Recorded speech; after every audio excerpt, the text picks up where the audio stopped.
Hello everyone. तो इससे पहले की जो हमने क्लासें कंप्लीट करी थी वो फ्यूचर कंटिन्यूअस टेंस की क्लास थी। तो उसकी हमने अफर्मेटिव, नेगेटिव और इंटेरोगेटिव रूप हमने कंप्लीट कर लिया था। तो इसके बाद हमारी 3 प्रैक्टिस होनी थी।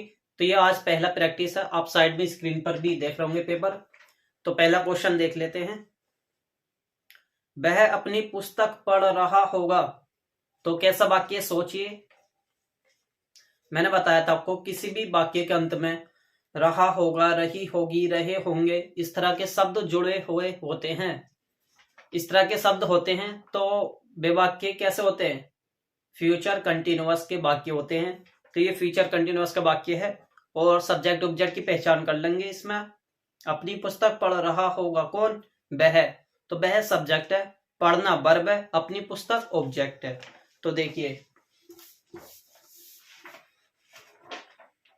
पहला क्वेश्चन है, वह अपनी पुस्तक पढ़ रहा होगा।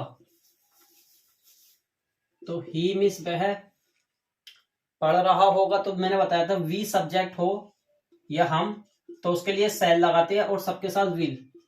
ही विल वी, क्योंकि कंटिन्यूअस का तो विल भी आएगी हेल्पिंग वर्ब। वो पढ़ रहा तो रीड होती मेन वर्ब की फर्स्ट फॉर्म, इसमें आईएनजी लग जाएगी। ही विल बी रीडिंग, वह पढ़ रहा होगा। क्या पढ़ रहा होगा? अपनी किताब। जब अपनी इसके हिसाब से आएगी हिज बुक। लास्ट में फुल स्टॉप। यानी कि इसमें जो हिज आई है ना, अपने की या अपनी, अपनी किताब। तो ये अपनी की सब्जेक्ट के अनुसार आई है। अगर यहाँ पे मेरी होता मेरी तो माई आ जाता, लेकिन ये है नहीं तो ये लगेगा नहीं। तो दूसरा वाक्य देख लेंगे। ये सब्जेक्ट है, ये हेल्पिंग वर्ब है, ये मेन वर्ब है, ये ऑब्जेक्ट है। वह लड़की गाना नहीं गा रही होगी। गा रही होगी, खेल रही होगी, इस तरह से रहा होगा, रही होगी, रहे होंगे होता है शब्द। तो फ्यूचर कंटिन्यूअस का वाक्य ये भी। तो कौन है सब्जेक्ट इसमें? गाना नहीं गा रही होगी कौन?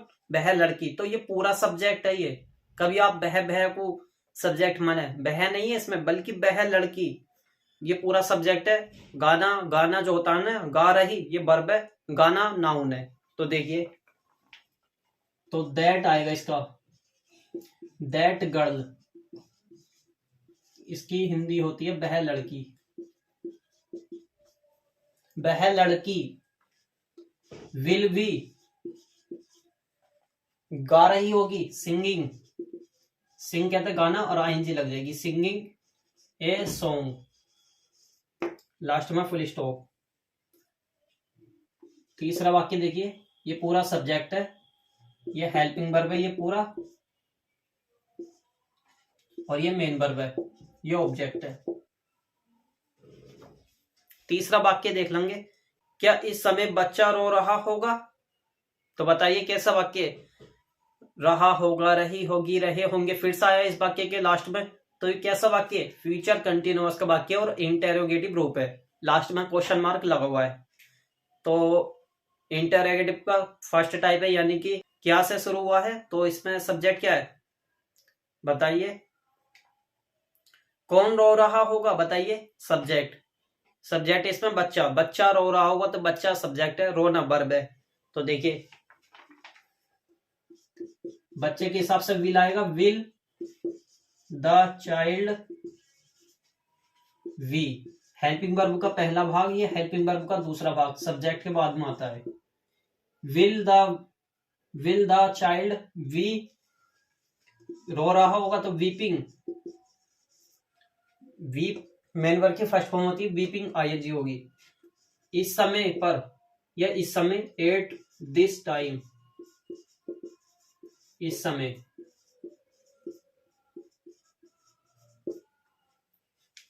ये हेल्पिंग वर्ब थी, ये सब्जेक्ट था, ये मेन वर्ब है, ये ऑब्जेक्ट है। ये समय भी कह सकते हैं, ऑब्जेक्ट ना कह के समय है ये। चौथा वाक्य देख लेंगे। कल यहां कौन आ रहा होगा? देखो फिर से कैसा वाक्य है ये? वैसा ही वाक्य है। कैसा? कि जिस वाक्य के अंत में रहा होगा, रही होगी, रहे होंगे होता है, फ्यूचर कंटिन्यूअस का वाक्य और इंटरोगेटिव रूप है। और देखो बाकी के बीच में कौन शब्द रखा हुआ है, तो ये क्वेश्चन वर्ड है यहाँ पर, यानी कि सबसे पहले इसी की इंग्लिश बनेगी। तो इसमें सब्जेक्ट कौन है, यहाँ कौन आ रहा होगा, इसमें सब्जेक्ट नहीं है, बताइए। और मेन वर्ब क्या, मेन वर्ब क्या है इसमें, वर्ब क्या है इसमें, आ रहा, तो आना वर्ब है यहाँ पे। तो देखिए कौन की, यानी कि क्वेश्चन वर्ड जो है कौन, हु होती है इसकी इंग्लिश, हु मींस कौन, हु इसके हिसाब से विल आती है, विल, कभी आप सेल लगा दे, हु विल। देखिए मैंने बताया था क्वेश्चन वर्ड के बाद में हेल्पिंग वर्ब आती है, हेल्पिंग वर्ब के बाद में सब्जेक्ट आता है, इसमें सब्जेक्ट तो नहीं है तो इसे छोड़ देंगे। इसके बाद आता है हेल्पिंग वर्ब का दूसरा भाग वी, हु विल वी, आ रहा होगा कमिंग, कमिंग कहां आ रहा होगा, यहां, यहां कब आ रहा होगा, कल, टुमारो आती है कल की, लास्ट में क्वेश्चन मार्क। टुमारो क्यों आई, क्योंकि ये फ्यूचर का वाक्य है, तो इसलिए फ्यूचर के कारण इसमें समय भी फ्यूचर का ही लेते हैं। तो ये मेन वर्ब है और ये सब्जेक्ट नहीं है तो इसे हटा देंगे।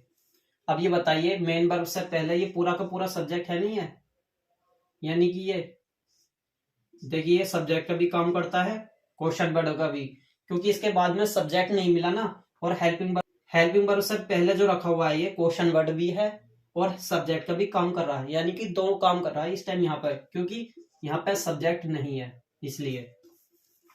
तो देखिए पांचवा वाक्य, मुझे इस फिल्म में अधिक आनंद नहीं आया मैंने बताया था या ये पे जैसे खत्म होते वाक्य तो वो पास्ट इंडेफिनिट के होते हैं, और इसमें ता था, ती थी, ते थे आता है तो पास्ट इंडेफिनिट के वाक्य होते। और ये कैसा रूप है, निगेटिव रूप है। तो बताइए सब्जेक्ट क्या है इसमें, तो सब्जेक्ट देखिए इसमें, मुझे इस फिल्म में अधिक आनंद नहीं आया था, तो मुझे जो है ना ये सब्जेक्ट है, और वर्ब क्या है, आनंद आना, आनंद जो है ना यहाँ पे, आनंद आना ये वर्ब है यहाँ पे, इस फिल्म में ये ऑब्जेक्ट है। तो देखिए, तो आई मिस मुझे, डिड नॉट नहीं आया मतलब डिड नॉट इंजॉय, क्योंकि देखो डिड नॉट के बाद में वर्ब की फर्स्ट फॉर्म आती है, मैंने बताया था आपको, ये सब्जेक्ट है, ये हेल्पिंग वर्ब है, ये नॉट है। इस फिल्म में या दिस फिल्म कितना आनंद आया, अधिक, मच लगा देंगे लास्ट में, मच कहते हैं अधिक, यानी कि मुझे इस फिल्म में अधिक आनंद नहीं आया, दिस फिल्म को बोलते हैं इस फिल्म।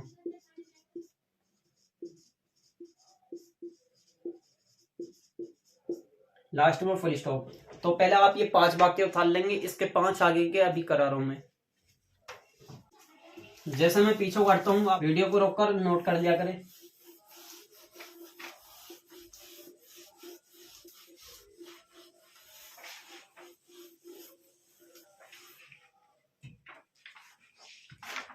छठा वाक्य देख लेंगे, आपका कुत्ता मुझ पर भौंकता है। तो कैसा वाक्य है ये, ता है, ती है, ते है, ऐसे शब्दों पर खत्म होता है, तो वाक्य कैसा होता है, वो प्रेजेंट इंडेफिनिट का वाक्य है ये। और आपका कुत्ता यहाँ पे सब्जेक्ट है, भौंकना वर्ब है, मुझ पर ऑब्जेक्ट है, यानी कि मुझ पर। तो देखिए छठा वाक्य है, योर डॉग, सब्जेक्ट कैसा है ये, सिंगुलर है, क्योंकि कुत्ता एक है ना इसमें। योर डॉग तुम्हारा कुत्ता भौंकता है, बार्क, लेकिन इसमें एस लगेगा क्योंकि मेन वर्ब की डस फॉर्म आएगी, यानी कि मेन वर्ब की फर्स्ट फॉर्म में एस या ई एस आएगा, सब्जेक्ट सिंगुलर होने के कारण। किस पर भौंकता है, मुझ पर, एट मी। तो देखिए 7वां वाक्य देख लेंगे, ये मेन वर्ब है, यह ऑब्जेक्ट है। मैं कल सैर के लिए जाऊंगा, मैं कल सैर के लिए जाऊंगा, सैर कहते हैं यानी घूमने के लिए जाऊंगा। तो गा गी गे पे समाप्त हुआ है, कैसा वाक्य, फ्यूचर, कौन सा सोचिए, फ्यूचर इंडेफिनिट का वाक्य है ये। सब्जेक्ट देखिए कौन है इसमें, सैर के लिए जाऊंगा, कौन जाएगा, मैं, तो मैं सब्जेक्ट है, जाना वर्ब है, और से के लिए ये नाउन है, यानी कि फॉर वॉक। तो देखिए आई के हिसाब से विल आ जाएगा, आई विल गो, मैं जाऊंगा, कहाँ जाऊंगा, से के लिए, यानी कि फॉर ए वॉक। वॉक कहते हैं घूमना भी होता, सैर करना भी होता। कब जाऊंगा, कल, टुमारो। लास्ट में फुल स्टॉप। तो देखिए सब्जेक्ट है, ये हेल्पिंग वर्ब है, ये मेन वर्ब है, ये ऑब्जेक्ट है। 8वां वाक्य देख लेंगे। मेरी दादी जी अखबार पढ़ रही है।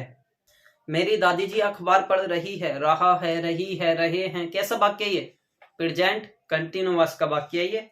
और अखबार कौन पढ़ रही है, बताइए, अखबार कौन पढ़ रही है, मेरी दादी जी। तो मेरी दादी जी यहाँ पे सब्जेक्ट है, पढ़ रही वर्ब है, अखबार ऑब्जेक्ट है यहाँ पे। तो देखिए my grand mother is present continuous का वाक्य है, तो इसलिए इज लग गया। इज रीडिंग, क्या पढ़ रही हैं, ए न्यूज़पेपर।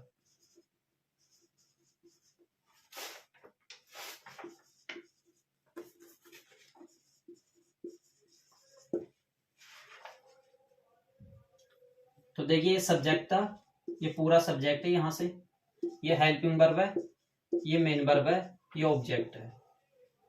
9वां वाक्य देख लेंगे। लड़के छत पर पतंग उड़ा रहे थे, लड़के छत पर पतंग उड़ा रहे थे, रहा था, रही थी, रहे थे, कैसा वाक्य, पास्ट कंटिन्यूअस का वाक्य।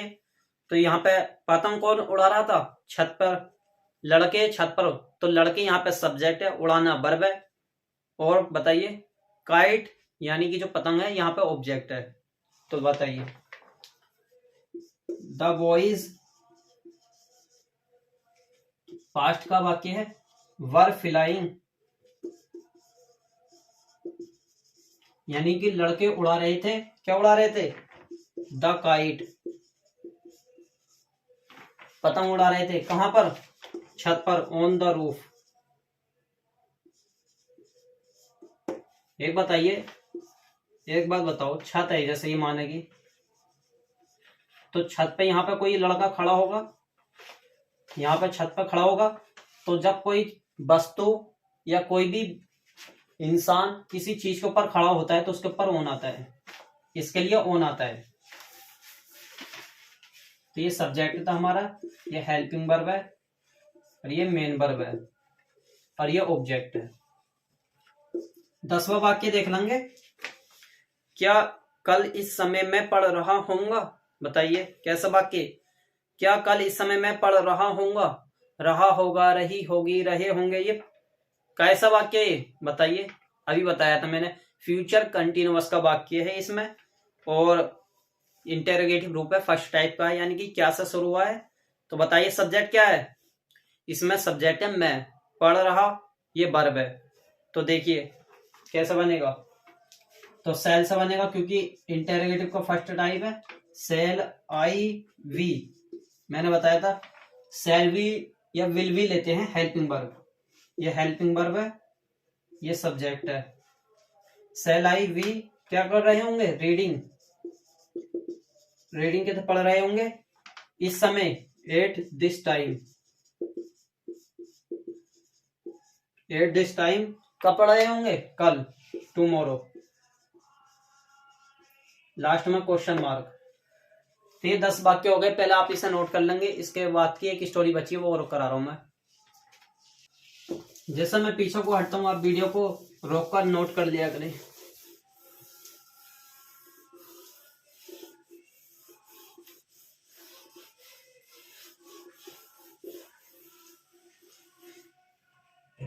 तो ये स्टोरी देख लेंगे, आप साइड पे स्क्रीन पे भी देख रहे होंगे, और इस पीडीएफ का यानी कि इस पेपर की पीडीएफ का लिंक जो है ना, आपको इस वीडियो के डिस्क्रिप्शन में आपको मिल जाएगा।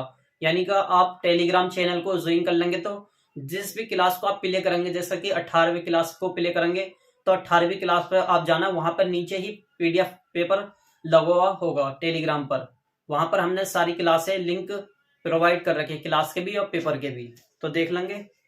जून का महीना था, बस यहीं रुक जाएंगे क्योंकि पूर्ण विराम लगा हुआ है आगे, और ये बताइए कैसा वाक्य है, जून का महीना था। क्या इस वाक्य में कोई काम है क्या? कोई काम नहीं है। तो ये लिंकिंग वर्ब का वाक्य है, पास्ट का रूप है ये, बिना काम वाला। तो सब्जेक्ट क्या है? तो देखो इसमें सब्जेक्ट नहीं है होता। इस वाले वाक्यों में, इन वाक्यों को बनाते समय इट का प्रयोग करते हैं। तो देखिए कैसे।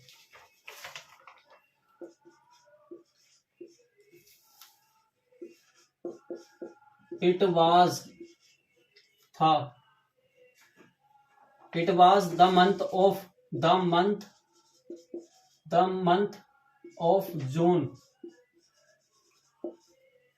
JUNE, जून, लास्ट में फुल स्टॉप, यानी कि जून का महीना था। इस तरह से पढ़ते हैं इसे लास्ट। और देखिए आगे, गर्मी अपने चरम पर थी। चरम मतलब, चरम मतलब होता है पीक, यानी कि चोटी पर थी, यानी कि बहुत तेज थी, यानी कि। तो गर्मी अपने चरम पर थी। बस यहीं पर रुक जाएंगे क्योंकि पूर्ण विराम लगा हुआ है। तो ये कैसा वाक्य है? ये भी बताइए। ये भी लिंकिंग वर्ब का वाक्य है, पास्ट का रूप है, बिना काम वाला। तो अपने चरम पर कौन थी? गर्मी। तो गर्मी यहाँ पे सब्जेक्ट है, गर्मी सब्जेक्ट है। तो बताइए कैसा बनेगा? तो देखिए, द हीट, हीट कहते हैं गर्मी, द हीट, देखिए यहां से देख लिए, द हीट वाज मिस थी अपने पीक पर। अब ये बताओ, हीट जो है, क्या इसका आपको जेंडर पता कि लड़का है? ये जो सब्जेक्ट है, लड़का है या लड़की है? नहीं पता ना, तो इसलिए इट्स का प्रयोग करेंगे। इट्स का किस लिए? क्योंकि यहां पे देखिए, अपने चर्म पर, यानी कि अपने चर्म, तो चर्म को बोलते हैं पीक। पीक यानी कि चोटी पर थी। और जैसा अपने की जो इंग्लिश लगाएंगे ना, अब ये देखो, अपने की इंग्लिश लगाने के लिए कि हमें सब्जेक्ट पे जाना पड़ेगा। सब्जेक्ट ना तो लड़का है ना ही लड़की, तब ऐसी कंडीशन में इट्स लेते हैं। इट्स, इट्स पीक, पीक कहते हैं चोटी या चर्म।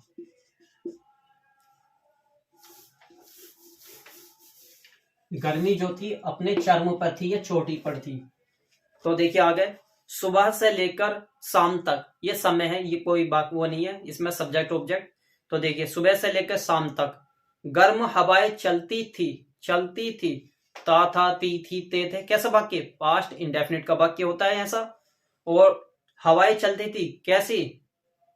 मतलब गर्म हवाएं, यहाँ पे गर्म हवाएं ये पूरा सब्जेक्ट है और चलना वर्ब है। तो देखो, तो द वार्म कहते हैं गर्म,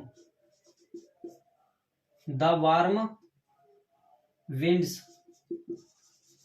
विंड्स कहते हैं हवाएं, ये पूरा सब्जेक्ट है, ये सब्जेक्ट है पूरा। गर्म हवाएं चलती थी, चलने को क्या बोलते हैं? Willow, willow.